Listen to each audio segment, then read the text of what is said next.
Hey budgeteers, week 7. We're going to dive right into the budget. If you're new to budgeting, however, and you want to know a little bit more about what I'm going to talk about during this video, it's about my budget template. The budget template will allow you to do a lot of different things, but one of the main benefits of this budget template is that it doesn't restrict you to a certain number of incomes. There are a lot of people out there right now that don't have a solid 2-paycheck job. Maybe they're earning money all the time, they're doing freelancing, whatever they may be doing. This budget template will support that as well. And so I wanted to make sure that I talk about how that's going to work during this video. And if you want to download the budget template and learn how to use it, go ahead and click on this link here. This will take you right to the playlist that will walk you through step-by-step downloading it and using this budget template. For those of you that have followed along up to this point, we'll dive right in. This is week 2, 3, one of those two of February. We'll take a look at it right now. I think we're on 2.5 actually. So we'll dive right in and start entering in those expenses and the income for February.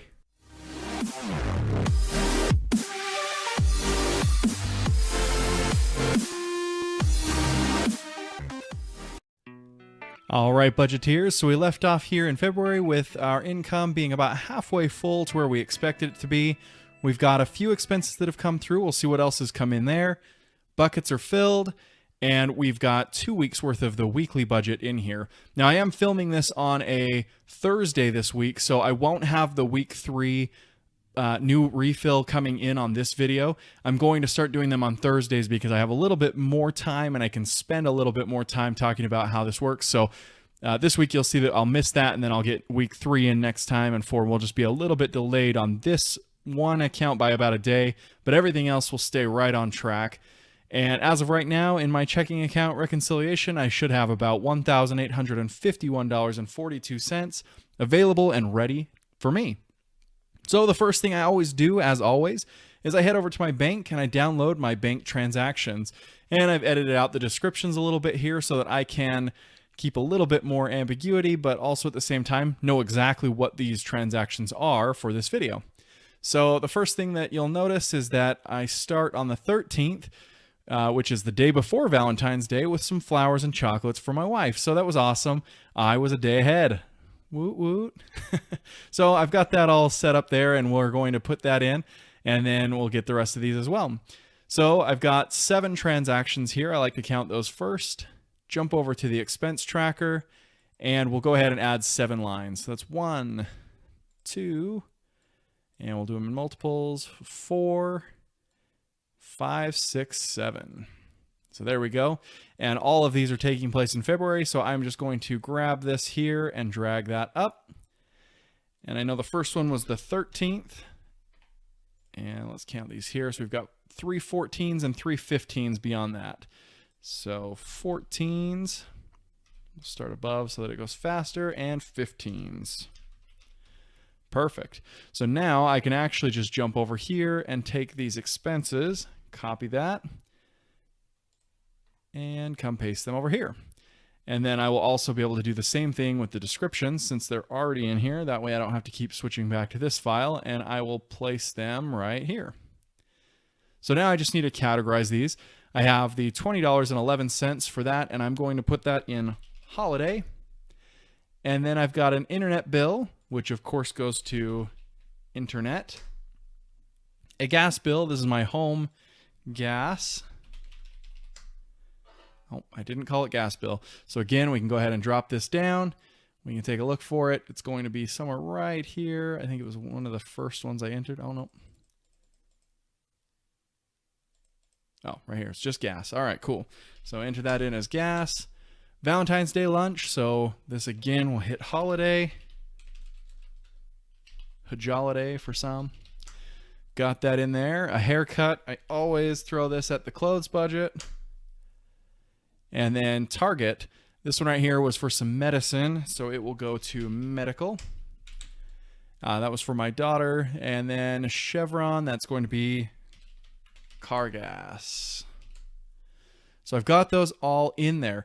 Now, I did want to take just a second here and show you that you could, in this tracker, you can actually enter in income anytime you wanted. So I saw a question the other day from someone that they were asking about how to track multiple sources of income. And I know a lot of budget templates don't support that very well, but in this budget template, you could have actually hundreds of transactions of income if you wanted to. You just add a new line, you would put in the information just like you would. The amount, however, is positive. So if you added $10 and you just selected your income, that $10 is going to flow right in. Oh, except for that I didn't add the February markers here.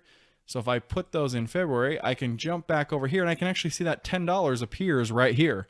And you can have as many of those as you want. So if you wanted to, you could change this one to 10 and add that to your income as well. And by doing so, you can have as many transactions as you want. So if you have a less traditional style of getting paid, this budget template is perfect for that as well. It will do it all in terms of expense tracking. So I'm going to go ahead and put those back and remove these two lines here so that I can clean that up.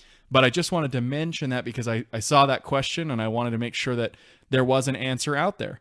So with that, I can jump back over here. I can start to see that we've got our bills coming. Some of them have been paid. We're over here and here just by a little bit. So we will be a little bit in a deficit on that front. This will take my checking account reconciliation down to $1,633.51, which after this video, I typically go and match that up, make sure that it is the same, and anything that isn't the same, it should be from right here in savings. It'll probably be about $60 off because I haven't moved that yet. And we'll check out the bucket accounts here. So holiday, you'll notice we're running dry. We've got $7.47. I have to be honest, the Valentine's Day extravaganza that we basically had with lunch and flowers and chocolates and whatnot was way more than usually we spend on a Valentine's Day. So there was a little bit of a downfall there, but we're still not under. We're not negative, so that's good. We've got home repair looking good. We're saving some of that for our yard in the summer.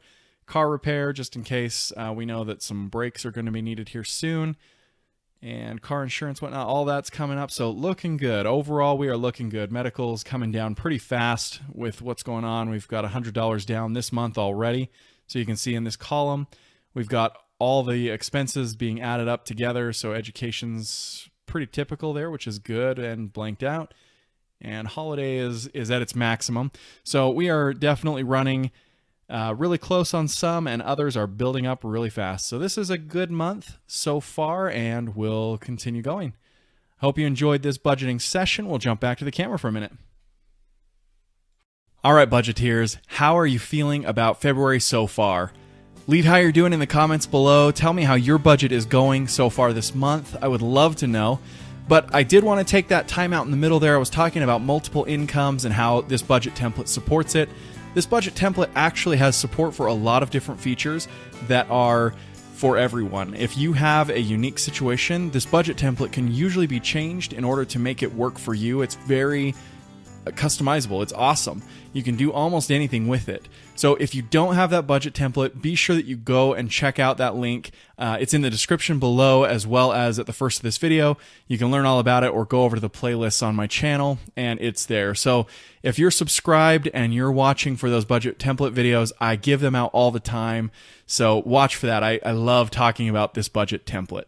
Now, as for expenses on my budget, I've been asked a question just recently about why I separated my car gas from my weekly budget. I took that out this year, if you remember from the very beginning, and made it its own bucket account. And one of the main reasons I do that is because I actually use a credit card to pay for my car gas whenever we have to fill up when it's on a good cashback bonus moment.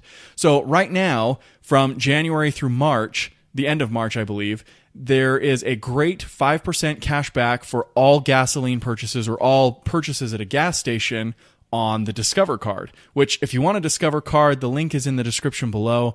I don't recommend using it for anything else except for the cashback bonus options and using credit cards smartly, which I will be making a series on at some point and talking about how I actually make money using my credit cards. It's an awesome process. Lots of people already do it. I'm sure you've seen some information on it before, but I'm going to show my process of how I do that. But basically, the bucket accounts are awesome because I can spend on the credit card, but I know how much I have. Even though my credit card tells me I can spend thousands of dollars, my car gas bucket is telling me that I only have a certain amount. So I broke that out at the beginning of the year so that I could take advantage of the cashback bonus moments. That's exactly why I do that. And I do that for a few things. And then I just move them onto my bank statement as I'm budgeting here so that they make it to the bucket and I can make sure that I didn't exceed my caps that I've set for myself. It's basically the same as using an envelope system where you know how much you have and you stay within that boundary, but you can use additional tools to actually make money and do a lot better in the long run. So however your budgeting is great, but I love this option. So if you have any more questions, leave them in the comments below. Contact me on my website. It's been really fun to budget with you today. It's week 7. We're done. Moving on, and we'll keep going. We'll see you next time, Budgeteers. Thank you for watching. I'm extremely glad to have you here. If you have any questions or comments, be sure to leave them down below. If you enjoyed this video, be sure to hit the thumbs up. For more awesome videos, make sure you are subscribed.